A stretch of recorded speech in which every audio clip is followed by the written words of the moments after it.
ದೇಶ ವಿದೇಶ ಸಿನಿಮಾ ಕ್ರೀಡಾ ಸುದ್ದಿಗಳನ್ನು ಫಟಾಫಟಾಗಿ ನೋಡೋಣ ಮಾರ್ನಿಂಗ್ ನ್ಯೂಸ್ನಲ್ಲಿ. ಮುಡಾ ಕೇಸ್ನಲ್ಲಿ ಸಿಎಂಗೆ ಇಂದು ಬಿಗ್ ಡೇ ಆಗಿದೆ.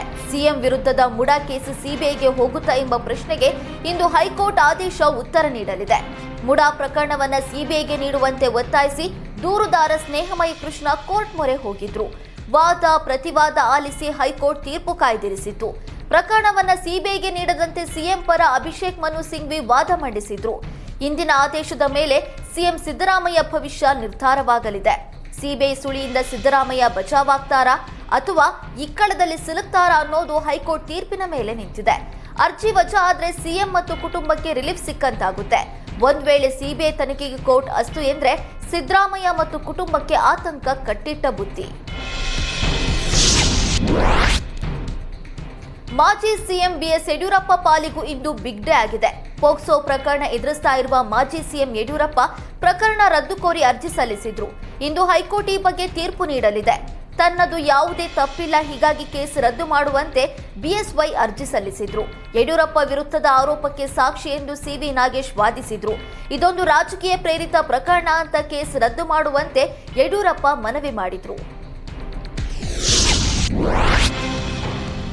ಮೂಡ 50-50 ಸೈಟ್ ಪಡೆದವರಿಗೆ ಮತ್ತೊಂದು ಶಾಕ್ ಎದುರಾಗಿದೆ.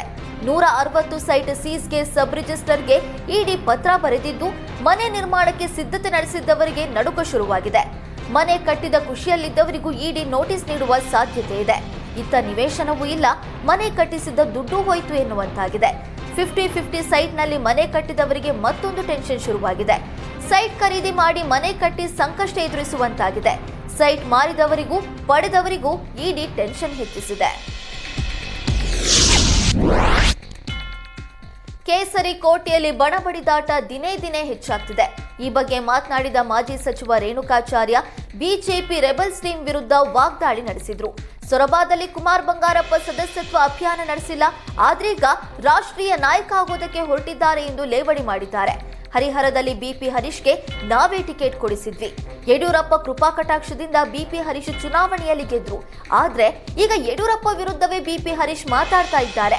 ಬಿಪಿ ಹರೀಶ್ಗೆ ಬಿಎಸ್ವೈ ಬಗ್ಗೆ ಮಾತನಾಡುವ ನೈತಿಕತೆ ಇಲ್ಲ ಅಂತ ರೇಣುಕಾಚಾರ್ಯ ಗುಡುಗಿದ್ರು.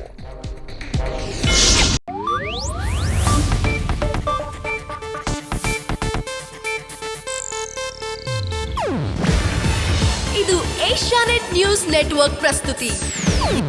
ನೀವು ನೋಡ್ತಿದ್ದೀರಾ ಏಷ್ಯಾನೆಟ್ ಸುವರ್ಣ ನ್ಯೂಸ್.